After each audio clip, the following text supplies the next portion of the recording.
품행과 구원에 대한 두 정신이 있어요.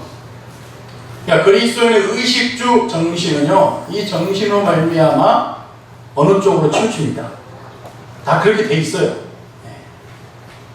품행과 구원에 대한 두 정신이 있는데, 한편은 자, 이렇게 설교 들으면서 항상 자기 자신을 살펴보는 거예요. 아, 나는 어느 쪽인가? 품행과 구원에 대한 한쪽은요, 구원의 수단으로 품성을 생각합니다.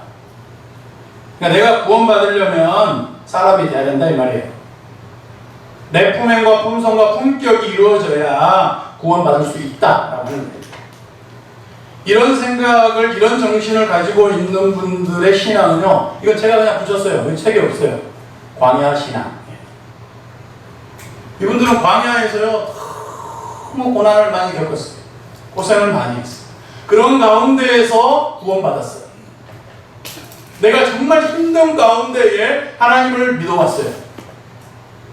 그러니까 이분들은 광야 신앙, 이것이 생각이 계속 반복되어지고 습관이 되잖아요. 그럼 이분들은요, 아, 나는 아니에요 하면서도요, 의식주의에 뭐가 나타나냐면 행함으로 말미암는 구원을 믿고 있어요.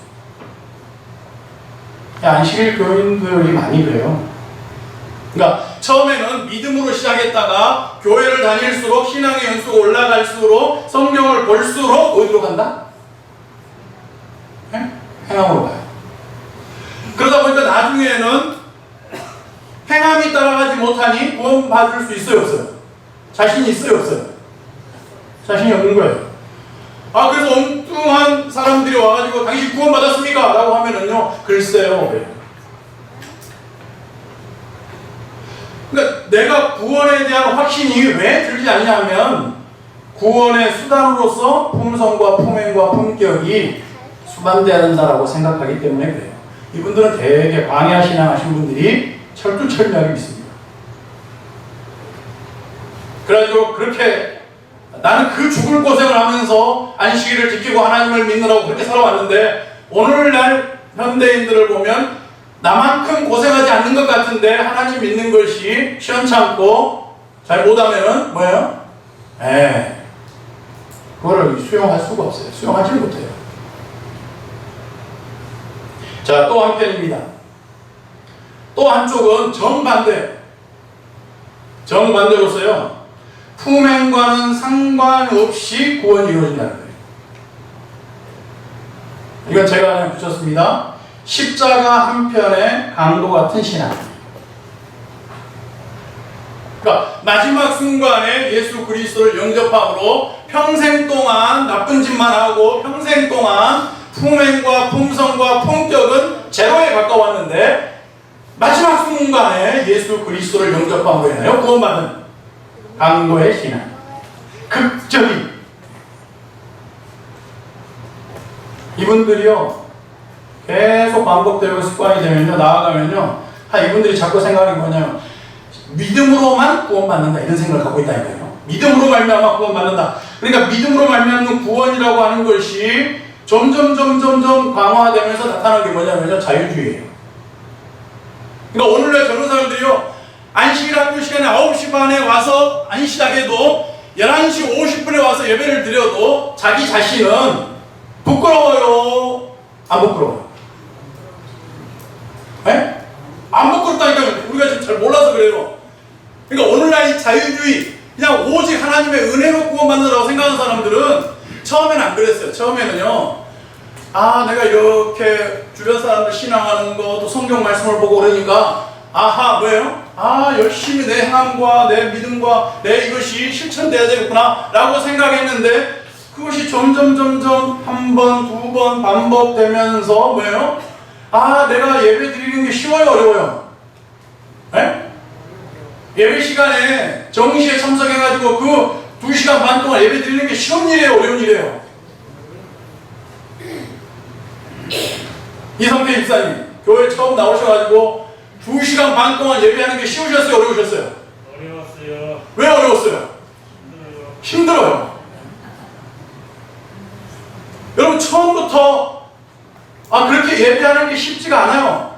그런데 나도 그렇게 해야지라고 생각했는데 어느 순간에 현대적인 상황이 그랬는지 모르지만 점점 내가 더 노력해야지 라고 하는 것에 불편해, 피곤해, 자꾸 내가 스트레스를 받아. 그러다 보니까는요, 예수 그리스도로 말미암아 내가 자유함을 얻어야 되는데요, 자기 스스로 자유함을 줘버려요.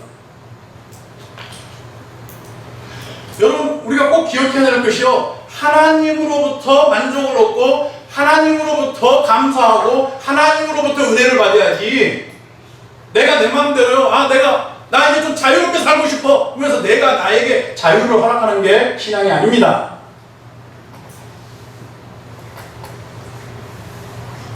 이 사람들이 그냥 자유주의, 은혜주의로 빠져버린다니까요. 오늘 기독교회가 다 그래요. 최근에 우리 교회에서 뭐 20년 동안, 25년인가 29년인가 본인이 신앙생활 했다가 지금은 뭐 돌아다니면서 그제 정읍 어디 장로교회 와가지고 설교했다고 그러죠? 이상구 씨. 그 양반이 정읍에 왔어요.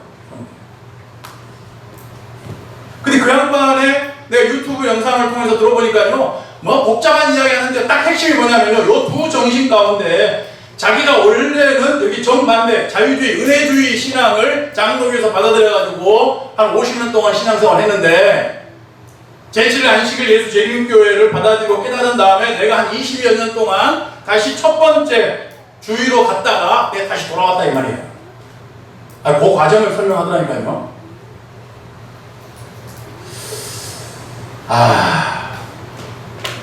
여러분, 이 두 정신이 처음에는 대수롭지 않게 보여요. 우리가 이렇게 사는 데 있어서요, 서로가 이렇게 보면 크게 차이가 없는 것처럼 보여지지만요, 만약에 이것이요 싸움으로 비화가 되잖아요. 그러면 두 극단이 충돌하게 됩니다. 요 두 생각이 처음에는 생각에서 점점 가잖아요. 그러면 극단이라니까요. 양쪽이 다. 처음부터 극단이 아니에요. 하다 보니까 극단으로 가는 거예요. 조금 더 현실적으로 이야기해 봅니다. 여러분, 먹는 것, 아까 의식주로 이제 한번 살펴볼게요. 먹는 거로 한번 생각해 보면, 놓고 내가 어느 쪽인가 스스로 그냥 딱 이야기해버리면, 내가 드러나 버리니까 이야기하지 마시고 꿍꿍이로 생각하세요. 속셈으로. 먹는 것, 부정한 음식을 먹으면 구원 받습니까? 못 받습니까? 부정한 음식, 성경에 부정하다 한 번도 아니에요. 부정하다 라고 말한 음식을 먹으면 구원 받아요? 못 받아요? 대답을 안 하시네. 저 위 사람들은요 못 받습니다. 이쪽 밑에 사람들은요 괜찮아요. 네? 엘렌 G 화이트의 주장은요, 카운셀링, 권면, 안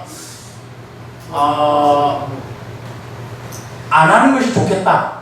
이 화이트 부인의 주장은 안 하는 게 좋겠다라고 하는 거예요. 권면이에요, 권면. 다 권면입니다. 보시면. 그러니까 하나님으로부터 받은 계시는 그대로 쓰면서 이건 계시다 이렇게 하고 썼는데요, 그 계시보다 더 많은 부분이 뭐냐면요, 화이트 부인의 권면이 많아요.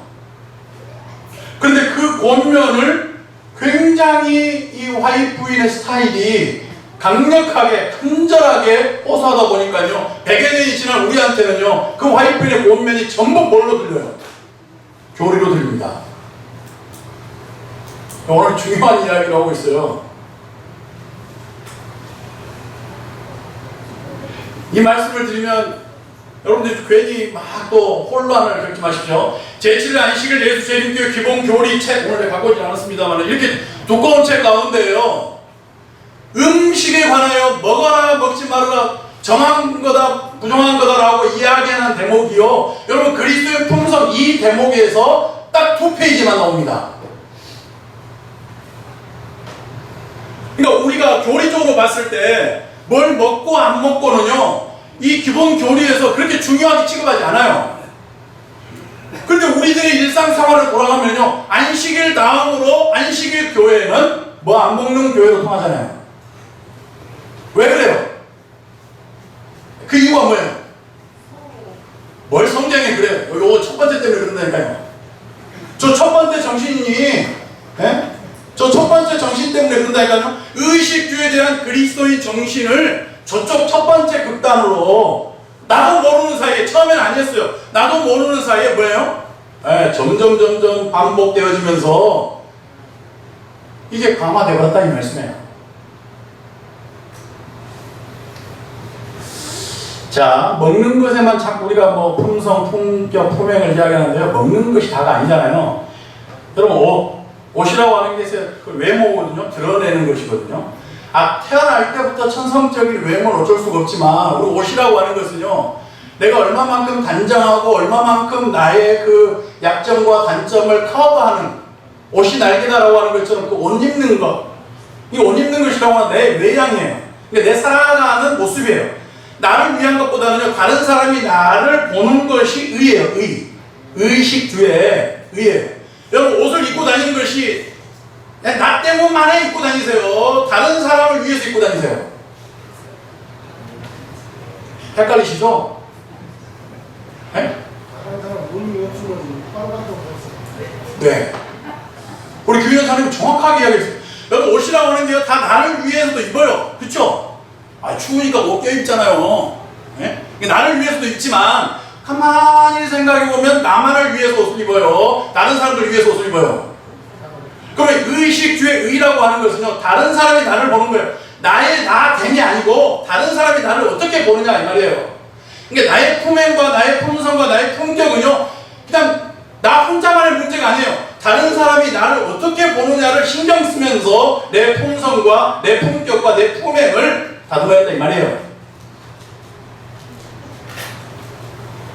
그리스도인이라고 하는 것은요, 그냥 자기 마음대로 자기 멋대로 입고 다니고 사는 게 아니에요. 그게 이 옷이라니까요. 여러분, 그거에 있어서 이 두 정신으로 이야기하면요, 여러분 굉장히 흥미롭지만 복잡해져요. 또 여러분 주로 가볼까요? 의식주니까 주로 가보면요, 여러분 집안 살림하시는 거. 목사님이 그냥 갑자기 방문 오면은 어서오세요 하면 해야 돼요? 아니, 조금만 기다리세요 그래요. 네? 조금만 기다리세요 하고 들어가도요, 거기요. 내가 딱 보고 눈치가 이상하잖아요. 네? 그냥 평소대로 맞이하세요.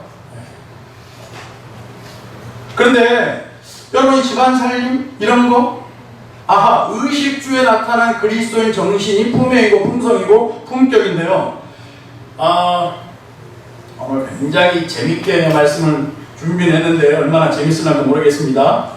여러분, 재래시장에서 산 저렴하고 백화점에서 구입한 비싼 메이크업, 어느 쪽이 더 그리스도인다우십니까? 아니, 이 두 정신에 따라서 대답이 완전히 달라져 본다니까요. 네? 완전히 달라져 버려요. 그러니까 옷을 입는데 옷을 사는 정신조차도 다 달라진다니까요.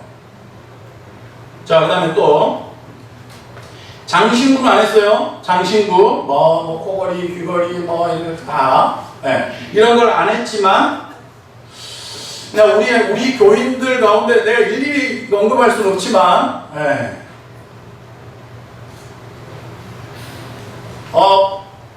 장신구는 안 했는데요, 비싼 가구, 집에 보면 비싼 가구가 있어요. 집에 1000만원짜리 침대를 놓으신 분이요, 10만원짜리 목걸이 하고 다닌다고요. 교회에서요 10만원짜리 목걸이 하는 집사님을 막 뭐라고 하더라니까요. 난 기절초풍할 뻔했어요. 근데 내가 거기서 당신 1000만원짜리 침대잖아 했다가는 교회가 분열을 할까봐 내가 찝소리 하고 지켜만 보고 있었어요. 야, 여러분, 뭐가 그리스도인 잡습니까? 자, 장신구는 안 했어요. 근데 비싼 차를 몰고 다녀요. 어느 게 그리스도인다고요? 네? 그러면 그리스도인들은 그냥 정말 싸구려, 그냥 작은 차, 저렴한 차를 몰고 다니면은요, 품격과 품행과 품성이 됐습니까? 우리는 그냥 쉽게 생각하는데요, 세상에 영적으로 가장 위에 있다고 하는 교황이 우리나라 왔는데요, 세상에 우리나라 차에서 소울인가? 기아 자동차 나오는 거 있잖아요. 이렇게 된 거, 장난감처럼 생긴 거. 레인가? 소울인가? 아무튼. 그거를 광화문에서 집회하는데 교황이 그거 타고 다녔다고? 사람들 뭐라 그랬어요? 에? 대단하게 막 이렇게 올렸잖아요. 여러분 그것이 영성입니까? 교황이 쇼한 건데? 에? 그냥 내가 그렇게 하고 다니면은 막 내 품행과 내 품성과 내 품격이 올라가요?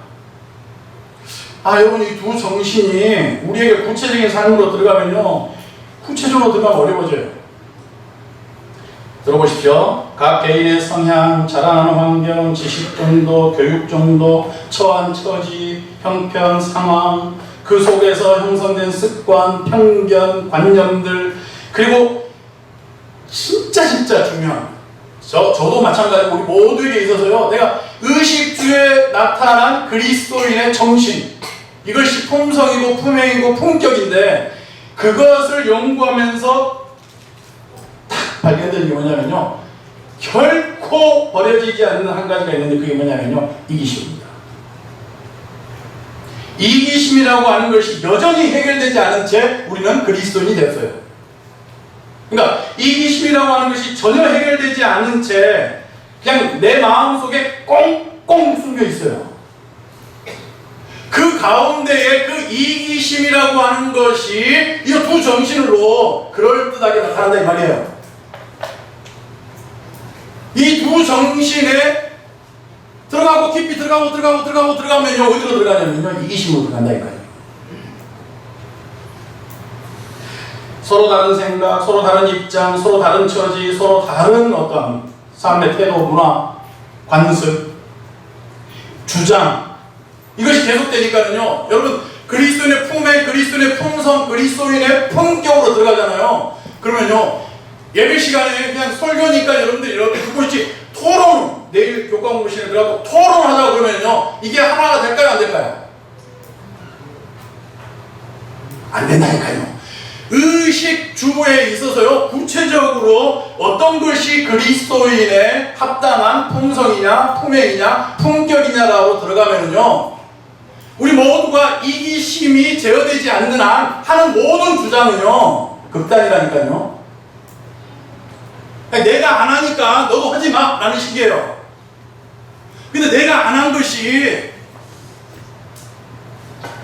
하지 못해서 안 한 것이냐 이거예요. 아니면은 그냥 어릴 때부터 받아온 주변 상황과 형편과 환경 속에서 품행이라고 하는 것은, 품성이라고 하는 것은, 품격이라고 하는 것은 이런 거야. 내 속마음은요, 100만원짜리만 옷을 입고 싶은데 사람들 눈이 무서워가지고 10만원짜리도 안 되는 옷을 입고 다니냐 이 말이에요. 그러니까 내가 장신구는 안 하는데 또 내 나름대로의 장신구만큼의 욕심과 이기심으로, 탐욕으로 꽁꽁 숨겨놓은 것이 있냐 이 말이에요. 그러면서 내가 숨겨놓은 것을 그냥 놔두고 말이에요. 다른 사람도 하는 것만 보면 안 된다 이 말씀입니다. 대충돌이 일어난다니까요. 여러분 저것 때문에 전쟁이 일어나고 저것 때문에 연합과 조화가요 안 돼요.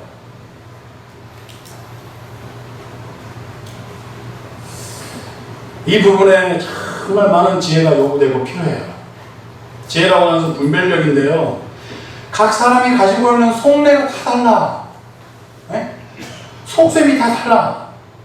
꿍꿍이가 있어요. 속이 안 보여요.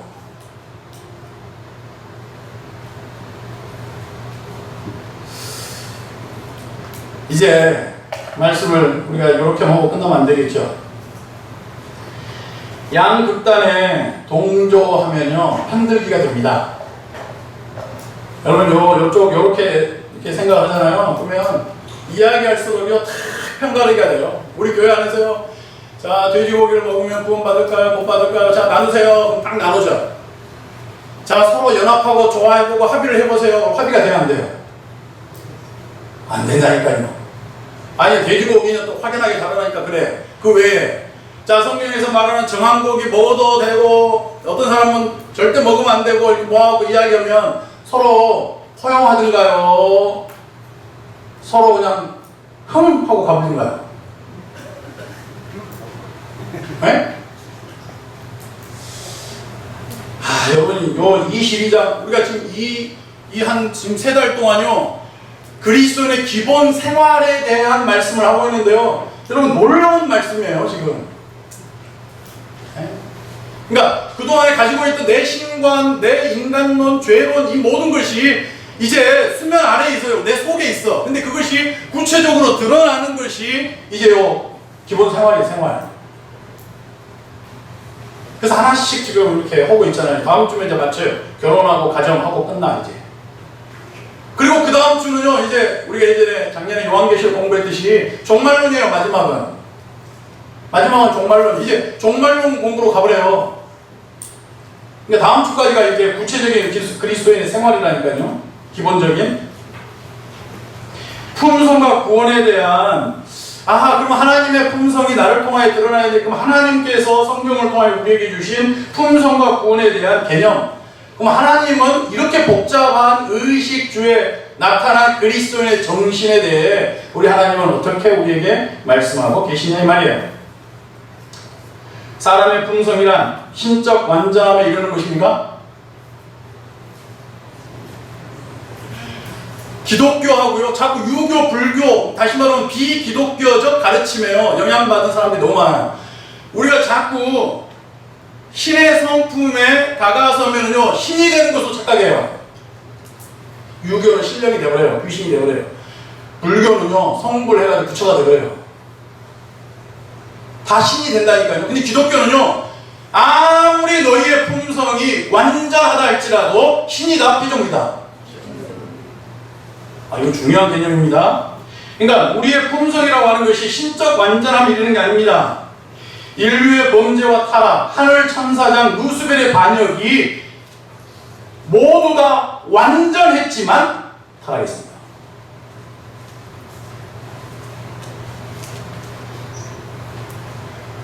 그러니까 품성이라고 하는 것이요 내가 정말 훌륭하구나, 정말 선하구나, 정말 나 정도면은 성화됐구나 라고 하는 것이 하나님의 관점이 아니라는 거예요. 그냥 내가 완전한 품성을 가지고 있는데 죄를 짓는다니까요. 정말 솔직하고 순수한 애가 예배 시간에 뛰어다니는 것이 나빠요? 아니면 예배 시간에 겉으로는 가만히 목사님 설교 들은 것 같은데 머릿속으로는 온갖 딴 생각하고 있는 것이 그리스도에 나와요. 누가 더 나쁜 놈이에요? 에? 우리 그리스도인은 솔직해지자고 하니까 차라리 애들이 떠돌아다니고 막 시끄럽게 하는 것이 더 솔직해요. 왜? 그것은요 겉으로 보이니까는 내 이놈, 내가 애들이 눈 뜨고 있다가요 기도 시간에요 아이들이요 막 눈 뜨고 막 팔도를 구경하려고 그래. 근데 내가 돌아다니면서 아니면은 예배 시간에요 내가 눈 뜨고 기도할 때가 있어요. 모르셨죠? 그래가지고 내가 이 설교 단상에서 기도하는데요 눈 뜨고 기도하니까 어떤 아이가 나하고 눈을 딱 마주쳐요. 그러면요 아무리 어린 애도요 막 부끄러워가지고 쫄쫄 멀어 보자마자 몰래 갖고 눈을 감아요. 애들은 차라리 그렇게라도 교육이 된다니까요. 근데 이 어른들은 교육이 돼야 안 돼요. 꽁꽁이를 모르고 써요.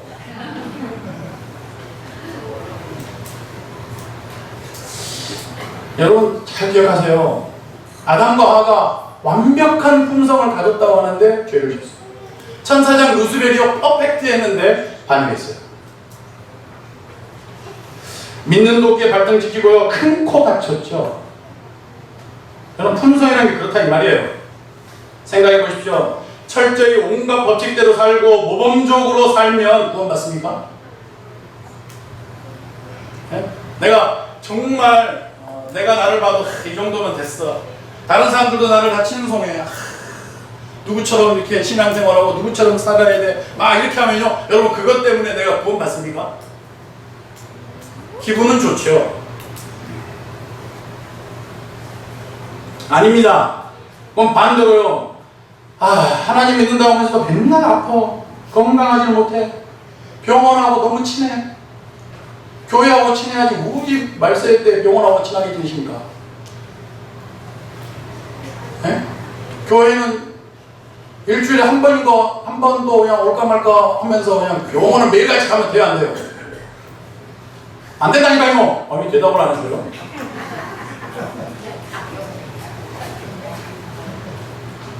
그 다음에 아무리 봐도요, 모범하고는 거리가 멀어요. 모범적이지 못해. 교회 안에서 보니까 모든 면에 모범적이지 못해요. 그런 사람도 구원받습니까? 못 받습니까?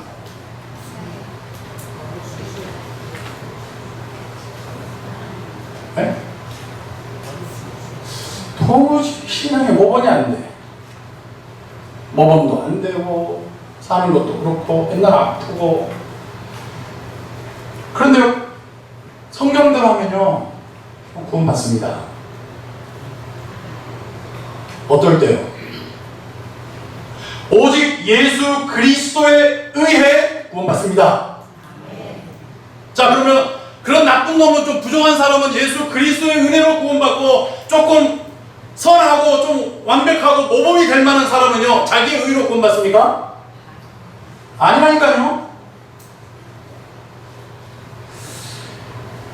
부족해서 아파서 고통스러워서가 아닌 너무 완전하고 너무 건강하고 너무 행복한 상태에서도 죄를 지었다는 것이에요.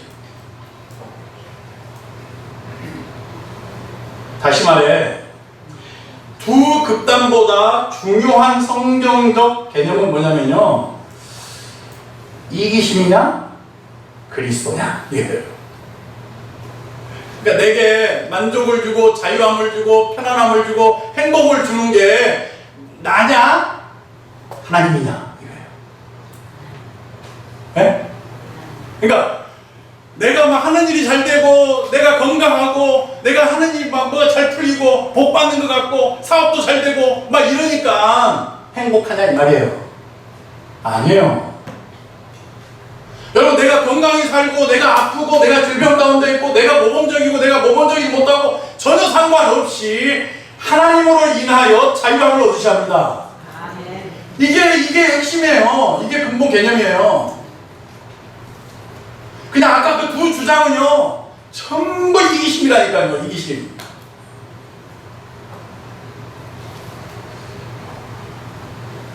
예수 그리스도를 중심으로 삼으셔야 됩니다.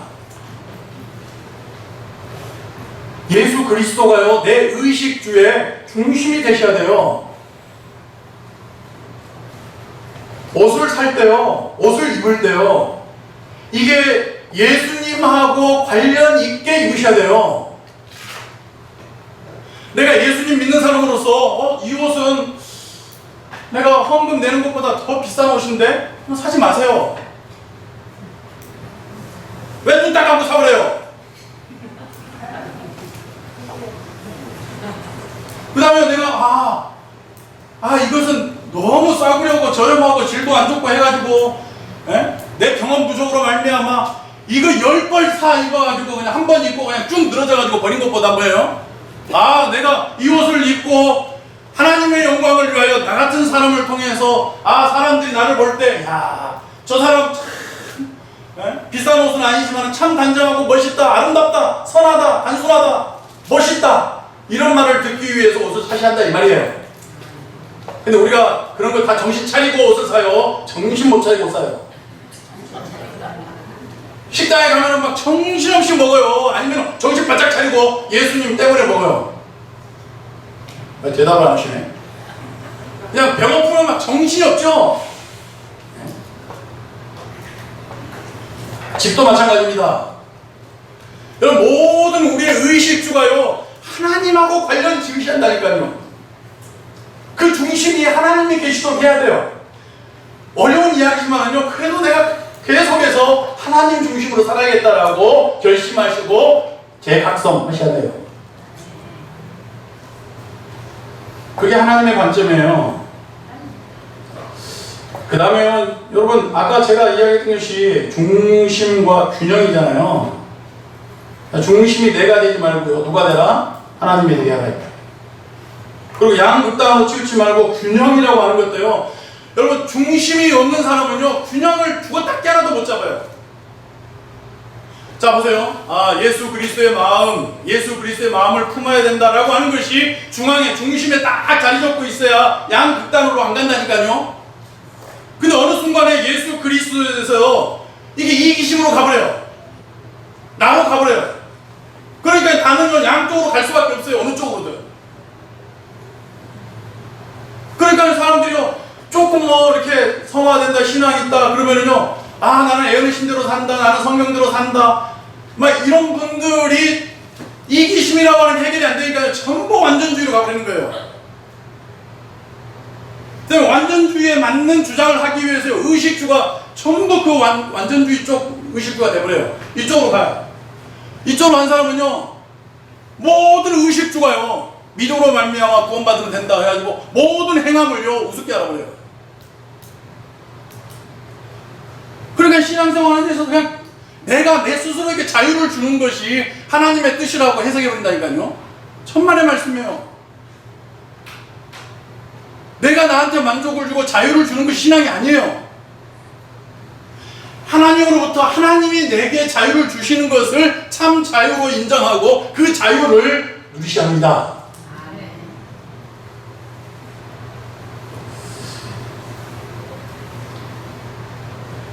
내 삶의 중심과 균형이 내가 아니고 하나님이 되시길 바랍니다.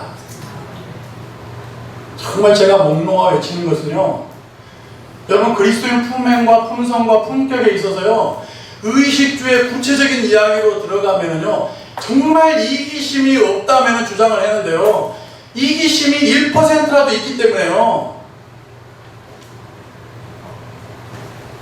나에게 말하는 것은 괜찮아요. 근데 다른 사람에게 하지 마세요. 예수 그리스도가 중심이고 예수 그리스도가 중심인 사람은요, 균형을 갖습니다. 그 중심이 없는 사람들은요, 양극단으로 가요. 그걸 잃으면, 중심과 균형을 잃으면요, 자신도 모르는 사이에 극단으로 가버린다니까요. 처음에는 행함이 믿음에 의해 이끌다가 나중에는 행함이 믿음을 잠식해가요. 그러다가 나중에는요, 행하지 않으면 어떤 믿음도 소용이 없다고 하는 극단으로 갑니다. 여러분, 요즘 우리 안식일교 안에도 이런 사람 많아요. 말 안 해서 그러지. 제가 너무 극단적인 이야기를 모르겠나요? 목사님 설교 듣고 은혜가 전혀 없어. 근데 집에 가가지고 인터넷 듣고 막 은혜 듣고 막 은혜를 받아. 이거 다 극단적인 사람들이에요. 이해되세요? 제가 너무 단편적 예를 들지 모르겠지만 그렇다니까요, 현실이. 아까 자식을 통하여 하나님, 부모님이 나타나듯이 이 교회가 하나님의 자녀라면, 남은 자손, 남은 백성이라면 이 교회를 통하여 하나님의 품성이 나타나야 되잖아요. 그죠? 그러면 인간적으로 생각했을 때 하나님까지 가지 말고요, 목사하고 성도님들하고 한번 생각해 보실까요? 여러분, 성도님들이 담임 목사를 닮아가세요? 안 닮아가요? 네? 양극단에 있는 사람들은 죽었다 깨어나면 안 닮아요. 예배 시간에 설교 와서 들어도요, 그건 설교고요, 자기 마음대로 자기 아는 대로만 해요. 계속. 그래요, 안 그래요? 여러분, 설교의 힘이라고 하는 것은요, 우리가 그 설교를 듣는 순간에 내가 적용하고 변화돼야 설교가 힘이 있는 거예요. 이 교회라고 하는 것이 그렇다 이 말이에요. 사랑하는 여러분들이시여, 정말 중심과 균형, 오늘의 키워드입니다. 설교의 키워드, 중심과 균형. 여러분, 이걸 갖게 해주고 유지시켜 주시는 분이 성령이시라고 그러잖아요, 성경에. 그래서 그 성령을 매일 강구하셔야 돼요. 성령님, 저를 도와주십시오. 내 품성과 내 품행과 내 품격이 좀 갖추어지도록, 나를 나되게 하는 것이 아니라 나를 그리스도인 되게 해 주십시오라고 성령님께 기도하셔야 합니다. 내 삶의 중심과 균형이 정말 하나님이 되시도록 해야 돼요. 죄인이 죄인 스스로에게 자유를 주어버리면 안 됩니다. 어느 쪽으로도 치우치지 마십시오. 중심과 균형을 가지시고요. 이 중심과 균형을 가졌다라고 하는 것은요, 요거까지 설명하면 시간이 너무 많이 가요. 여러분 이 중심과 균형이 그대로 옮겨진다니까요. 원칙이라는 게 있는 사람이 중심이 있는 거예요. 균형이라고 하는 것도요. 허용이 없는 사람은요. 절대 균형감이 없습니다. 그리스도의 품의 품성, 품격에 대해서 이렇게 생각하실 때요. 아하, 나는 좀 아량이 있고 배려가 있고 너그럽고 그것이 우아함으로 나타나잖아요. 나는 좀 그런 사람이 되고 싶다라고 하는 것이 그냥 꿈이 아니라 구체적으로 정말 내가 그런 사람이 되려면요. 여러분 수용적이어야 합니다. 굉장히 포용적이어야 돼요. 어떤 사람이 주장하잖아요. 그거 아닌데 이게 아니고요. 당신은 그럴 수 있어 이래야 돼요. 이해되십니까? 당신은 틀렸어. 내가 맞아. 이게 아니에요.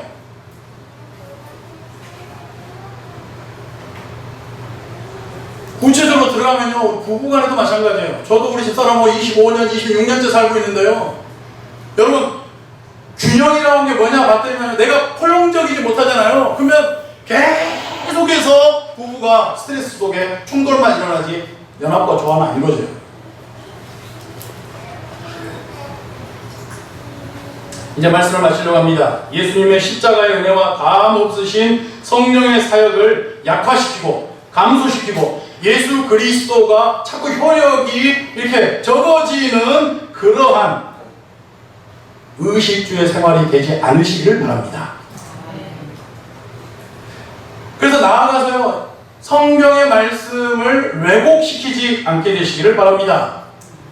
우리의 삶 가운데, 우리의 생활 가운데, 그리스도인의 기본적인 생활 가운데 가장 무서운 죄는 나의 극단적 고집과 편견, 그리고 이기심으로 말미암아 하나님의 역사와 하나님의 구원하심과 성령의 활동을 약화시키는 것입니다. 나를 나 되게 하신 분이 예수님이시기 바랍니다. 다른 사람들이 나를 볼 때 나를 보지 말고 저 사람은 예수님으로 인하여 변화된 사람으로 보여지기를 기도하십시오. 그리스도인들의 꿈이 있어요. 그게 뭔지 아십니까? 믿음대로 되는 것입니다.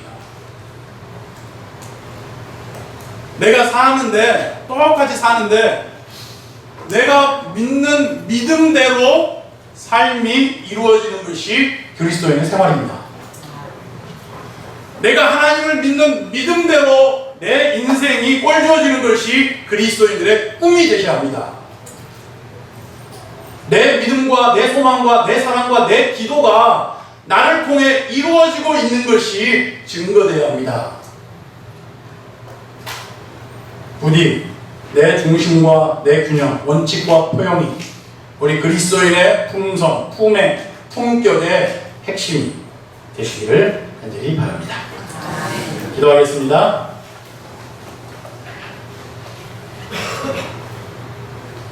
하나님 아버지, 피차 우리의 부족함, 연약함, 단점, 나쁜 점, 많은 내용들이 우리의 의식주 가운데 나도 모르는 새 나타나고 있습니다. 그저 내가 생각하는 것만 옳고 내가 생각하지 못한 부분들도 옳을 수 있다고 하는 것을 알게 해 주시옵소서. 그래서 하나님의 역사와 하나님의 섭리가 나로 인하여 약화되지 않게 해 주시옵소서. 살아계신 하나님의 역사가 나의 극단적 주장과 행동으로 말미암아 감소되고 막아서고 장애가 되어가지고 나중에는 하나님의 품성을 왜곡시켜버리는 그리스도인들 되지 않게 해주시옵소서. 내 삶을 통하여 내 의식주를 통하여 살아계신 하나님을 믿는 믿음이 그대로 이루어지게 하여 주시옵소서. 우리의 인생을 통하여 내 믿음대로 성취되게 해 주시옵소서. 내 믿음만큼 자라게 하시고 내 믿음만큼 이루어지게 하여 주시옵소서. 우리의 품행과 우리의 품성, 품격, 중심을 꼭 잡게 해주시고 균형을 갖게 해주셔서 원칙과 포용이 그리스도인의 덕이 되게 하시고 아름다운 향기가 되게 해 주시옵소서. 예수님의 이름으로 기도합니다. 아멘.